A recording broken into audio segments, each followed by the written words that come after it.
مولا حسین علیہ السلام کو ان جھوٹی روایتوں کی ضرورت نہیں ہے اپنی شان منوانے کے لیے۔ صحابی رسول حضرت سیدنا زید بن ارقم رضی اللہ عنہ کا بیان ہے، جب یزیدیوں نے حضرت امام علی مقام سیدنا امام حسین رضی اللہ عنہ کے سر انور کو نیزے پر چڑھا کر کوفے کی گلیوں میں گشت کیا، یعنی پھرایا، اس وقت میں اپنے مکان کے بالا خانے اوپر والے حصے پر تھا۔ جب سر مبارک میرے سامنے سے گزرا تو میں نے سنا کہ سر پاک نے پارہ 15 سورۃ الکہف کی آیت نمبر 9 تلاوت کی۔ ام حسبت ان اصحاب الکہف والرقیم کانوا من آیاتنا عجبا، حوالہ شواہد النبوہ پیج نمبر 231۔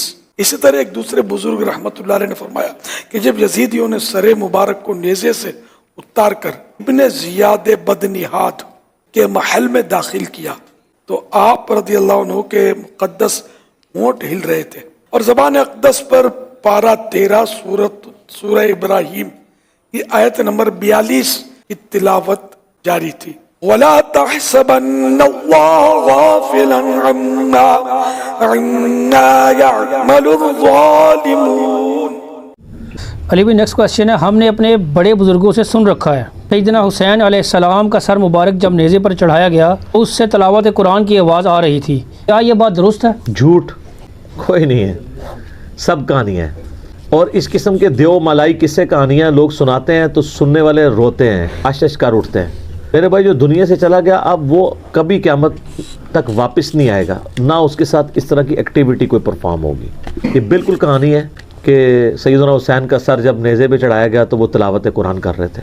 اگر یہ والے معاملات ہونے ہوتے تو حمزہ ابن عبد المطلب کے لیے بھی کوئی واقعہ رپورٹ ہوتا حدیث کے اندر، ان کی تو لاش کا مسئلہ ہوا ہے تو اس میں کہیں نہیں ہے کہ جب مسئلہ کیا گیا تو جو عضو کاٹتے تھے اس میں سے قرآن پڑھنے کی آواز آتی تھی، کوئی ہے؟ جھوٹ، یہ بالکل جھوٹا واقعہ ہے۔ مولا حسین علیہ السلام کو ان جھوٹی روایتوں کی ضرورت نہیں ہے اپنی شان منوانے کے لیے، ان کی شان میں نبی علیہ السلام کی احادیث ہی کافی ہیں۔ صحیح بخاری میں حضرت ابوبکر کا قول ہے حسن و حسین کے چیپٹر میں کہ محمد صلی اللہ علیہ وآلہ وسلم کے قرب کو اہل بیت کے قرب میں تلاش کرو، اور اہل بیت سے مراد امام بخاری نے حسن و حسین کو لیا کیونکہ اس چیپٹر میں لے گیا۔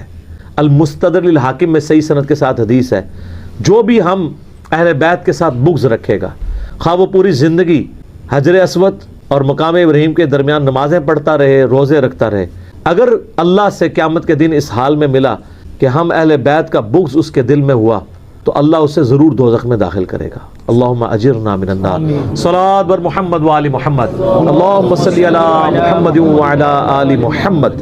تو حسین ابن علی کے لیے فضائل کے لیے یہ چیز ضرورت نہیں ہے، یہ جھوٹی باتیں ہیں۔ حسین ابن علی قیامت والے دن جب ان لوگوں کو دیکھیں گے تو دھتکار دیں گے کہ تم نے میرے بارے میں اس طرح کی باتیں مشہور کی ہیں، بالکل غلط بات ہے۔ ٹھیک ہو گیا۔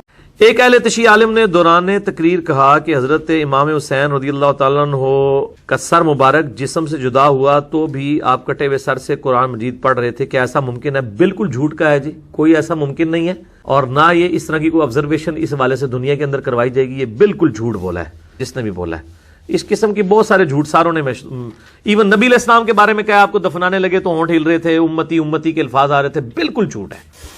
بلکہ قاسم نوتوی صاحب نے تو آب حیات میں حیات النبی پہ کتاب میں اتنا غلو کیا، انہوں نے کہا نبی علیہ السلام کی روح بھی جسم سے نہیں نکلی تھی، وہ گلے میں اٹکی رہی تھی اور اسی حالت میں ان کو یعنی زندہ ہی دفنایا گیا۔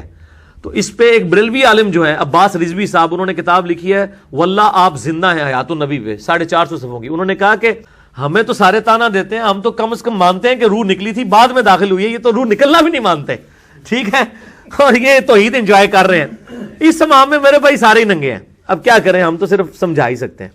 صحیح بخاری میں حدیث ہے، نبی علیہ السلام کے پاس واشی آیا فتح مکہ کے موقع پر، اور وہ واشی کون تھا؟ قاتل حمزہ۔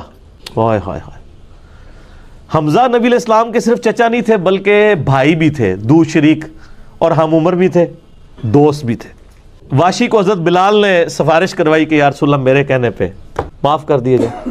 واشی پیش ہوا، فرمایا واشی یا رسول اللہ قاتل حمزہ، یا رسول اللہ تیرا ایمان قبول ہے لیکن کیا تو ایسا کر سکتا ہے کہ اپنی شکل مجھے نہیں دکھانی؟ ہائے ہائے ہائے ہائے، یہ وہ شخص ہے جو حریص علیکم بالمؤمنین رؤوف الرحیم ہے۔ لیکن چچا کے معاملے میں، اور وہ چچا ایسا نہیں جو صرف چچا ہی تھا، وہ دین کا مجاہد تھا، دین کے لیے کنٹریبیوشن تھی. تو نبی علیہ السلام نے قاتل حمزہ کو معاف نہیں کیا، اور فرمایا پوری زندگی پھر واشی سامنے نہیں آیا حضور کے. اب میں تھوڑی سی انجینئرنگ کرتا ہوں کہ انسان کو اپنے چچا سے زیادہ محبت ہوتی ہے یا اپنی اولاد سے؟ مطلب اس پہ تو کوئی دوسری رائے نہیں ہے. جن کے بچے ہیں، یعنی میرے بھی اپنے بچے ہیں، آپ میں سے بھی اکثر لوگ شادی شدہ بیٹھے ہیں، آپ خود انالیسس کر لیں. بلکہ اولاد تو بعض کا انسان کو ماں باپ سے آگے ہو جاتی ہے. تو جن لوگوں نے حضرت حمزہ کے ساتھ ظلم کیا اور ان کو قتل کیا، ان کا ایمان قبول نہیں کیا گیا. تو جن لوگوں نے حضرت حسین ابن علی کے ساتھ ظلم کیا یا حضرت علی ابن ابی طالب کو تکلیفیں دی ہیں جو حضور کے بچوں کی جگہ تھے، ان کے بارے میں آپ ایکسپیکٹ کر سکتے ہیں کہ نبی الاسلام کے دل میں ان کے بارے میں کوئی محبت کے جذبات ہوں گے؟ Not at all. حتیٰ کہ آپ دیکھ لیں مسند احمد میں تواتر سے وہ حدیث نقل ہوئی ہے کہ ابن عباس کہتے ہیں کہ ایک دوپہر کے وقت میں نے خواب دیکھا اور میں گھبرا کے اٹھ گیا اس خواب کی وجہ سے. میں نے دیکھا کہ نبی الاسلام جو ہے وہ پرانگدہ حالت ہے، بال بکھرے ہوئے ہیں، جسم پہ گرد پڑی ہوئی ہے، ہاتھ میں خون کی ایک شیشی ہے.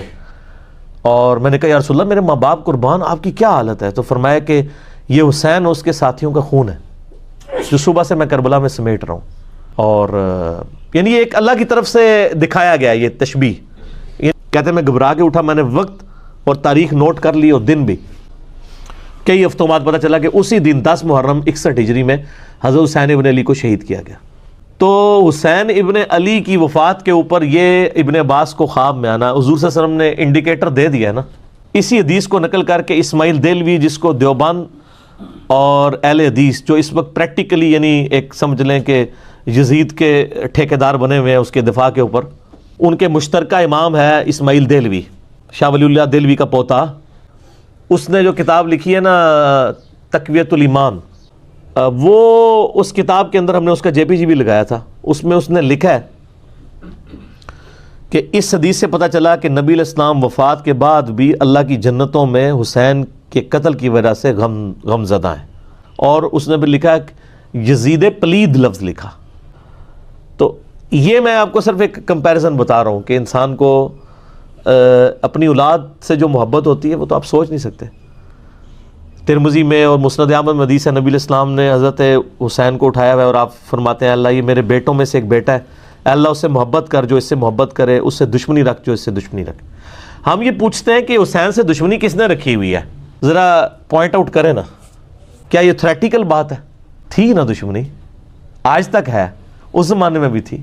تو وہ ان لوگوں کو پھر ان کے ساتھ کیا معاملات ہوں گے؟